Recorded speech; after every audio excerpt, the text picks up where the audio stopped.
filled with excitement, fun, and is beyond limits. But the question is, are you ready to jump? If it is a yes, then you have jumped into the world of ultimate entertainment. Welcome to YOLO 247, a place of fun, indulgence, and endless surprises.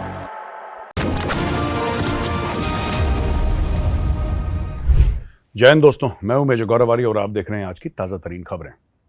Sajid Mir को किसी ने जहर दे दिया पाकिस्तान में। साजिद मीर कौन है दोस्तों? साजिद मीर वही है जिसने 26/11 को डायरेक्ट करा, प्रोड्यूस करा, पैसा दिया, ट्रेनिंग दी और पूरा का पूरा जो उसका चालक था वो साजिद मीर था। साजिद मीर यानी कि हाफिज सईद का दाहिना हाथ।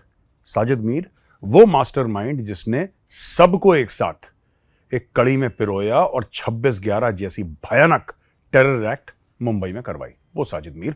अब साजिद मीर के पीछे इंडिया पड़ा हुआ था काफी टाइम से। साजिद मीर के ऊपर $5 मिलियन का, करीब 45 करोड़ रुपए आप समझ लीजिए, उतना इनाम भी था। पर $5 मिलियन ये अमेरिका ने रखा था इसके ऊपर इनाम, और साजिद मीर के पीछे दुनिया भर के लोग पड़े हुए थे। अब पाकिस्तानी सोशल मीडिया कहता है कि भारत ने मार दिया, भारत के रॉ ने साजिद मीर को जान से मारने की साजिश थी, उसको जहर दिया, अब वो वेंटिलेटर पे। एक तो ये खबर है। दूसरी चीज ये है कि दोस्तों ये भी हो सकता है कि पाकिस्तान ने साजिद मीर को खुद मारने की कोशिश की हो। और ऐसा पाकिस्तान करेगा क्यों? देखिए, ऐसा होता है कि दो किस्म की वस्तुएं होती हैं बिजनेस में, फाइनेंस में। एक एसेट होती है और एक लायबिलिटी होती है। ये काफी टाइम तक एसेट थे, साजिद मीर वगैरह। जब से पाकिस्तान FATF में बार बार गया है और चौथी बार गया है, और जब से उसका बेड़ा गर्क हो गया है पाकिस्तान का फाइनेंशियली, और जब से ये जिहाद का भूत सिर्फ यूट्यूब पे निकल रहा है आगे उमड़ के, या मेन स्ट्रीम मीडिया पे जमीन में बहुत कमजोर पड़ गया है, तब से पाकिस्तान को लगा है कि साजिद मीर जैसे लोग जो एक जमाने में एसेट हुआ करते थे, आज की तारीख में वो लायबिलिटी है पाकिस्तान के लिए। ये लायबिलिटी कैसे हैं दोस्तों? ये लायबिलिटी इस प्रकार से हैं कि मानिए साजिद मीर अपना मुंह खोल देता है। साजिद मीर ये कहता है कि हां, मुझे एक जमाने में पैसे मिलते थे ISI से, लेकिन आजकल नहीं मिलते क्योंकि इनके पास पैसे हैं नहीं। हम सबकी पेमेंट इसने बंद करवा दी ISI के जनरल साहब ने, इसलिए मैं, अगर ये मुझे पैसे नहीं देंगे, मैं इनकी पोल पत्री सबके सामने खोल दूंगा। ये कोई नई बात नहीं होगी दोस्तों अगर ऐसा हो जाए। और दोस्तों, तीसरी बात यह है कि कोई आपसी रंजिश में मारा गया, कुछ भी हो सकता है, लेकिन पाकिस्तानीज सोशल मीडिया पे कह रहे हैं कि भारत ने मार दिया, भारत ने मार दिया।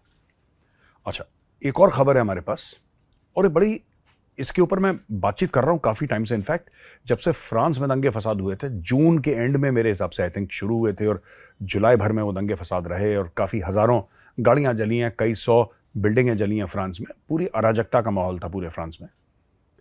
तब से मैं कह रहा हूं कि यूरोप अब मुंह मोड़ रहा है इमिग्रेंट से, जो शरणार्थी हैं या जो चाहते हैं वहां पे जाना, उनसे अपना मुंह धीरे धीरे मोड़ रहा है यूरोप, क्योंकि इन लोगों ने बहुत कष्ट दिया है, बहुत दर्द दिया है, और इतना परेशान करा है सबको, वहां के लोगों को इतना परेशान करा है कि बस उन लोगों ने भी हाथ जोड़ लिया अपने, बोला कि बस।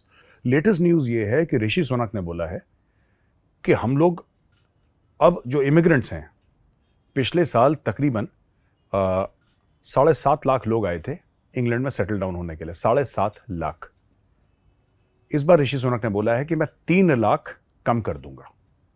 तो ये पहले है कि 3 लाख, यानी कि 4-4.25 लाख फिर भी आएंगे, लेकिन 3 लाख कम हो जाएंगे। और उसने एक बड़ी अच्छी बात बोली है, जो कि मैं भी अग्री करता हूं, मैं भी यही बात अक्सर बोलता रहता हूं। मेरा ये मानना है, जो कि ऋषि सुनक ने भी बोला है, कि immigration should benefit the country. अगर आप किसी को अपने देश में ले रहे हैं तो वो जो है वो इमिग्रेशन, जैसे यूके की बात चल रही है अभी, तो इट शुड बेनिफिट यूके।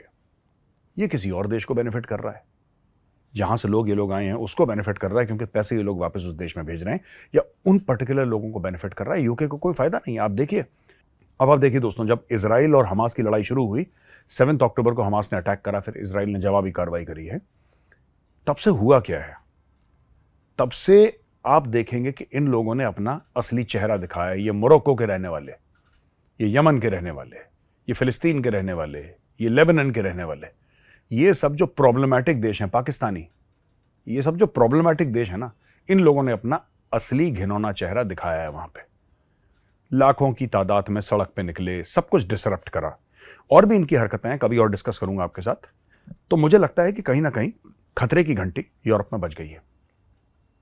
और एक बात ऋषि सुनक को पता है कि अगर वो एक्शन नहीं लेता है तो अगला चुनाव वो हार जाएगा, क्योंकि वहां पे जो लोकल पॉपुलेशन है, जो वहीं के कई सदियों से कई सेंचुरीज से वहां पे रह रहे हैं, वो लोग इनसे बहुत परेशान है जो नए लोग आए हैं।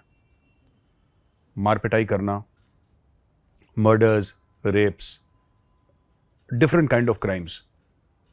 देखिए, अगर आपको किसी को अपने देश में लेना ही है तो आप किसी डॉक्टर को लीजिए, किसी इंजीनियर को लीजिए, किसी साइंटिस्ट को लीजिए, किसी आर्टिस्ट को लीजिए, जिससे आपके देश की प्रोफाइल बढ़े। आप ऐसे लोगों को लेते हैं जिससे आपके देश की प्रोफाइल और खराब होती है। यह कहां का लॉजिक है? यह बात खैर देर आए दुरुस्त आए, ऋषि सुनक को समझ में आ गई, लेकिन आई एम वेरी सरप्राइज्ड। इन्होंने सुएला ब्रेवरमैन को निकाला, जो होम सेक्रेटरी हुआ करती थी यूके की। सुएला ब्रेवरमैन को ऋषि सुनक ने निकाला। अब ये वही बात कह रहा है जो सुएला ब्रेवरमैन कह रही है। हाँ ठीक है, इसके शब्द थोड़े से रिफाइन हैं, वो थोड़ा सा कड़वा बोलती थी, लेकिन बात भी वही कर रहा है वो जो सुएला ब्रेवरमैन करती थी। और ऋषि सुनक ने फैसला कर लिया है कि अब देश के अंदर जो आएंगे, Britain will be quality conscious कि भाई किसको आने दे रहे हैं हम देश के अंदर। तो दोस्तों, आज का वीडियो लगा कैसा आपको, ये हमें जरूर कमेंट सेक्शन में बताइएगा। इस वीडियो को लाइक करिए। मैं कल फिर हाजिर हूंगा एक नए वीडियो के साथ। तब तक के लिए जय हिंद।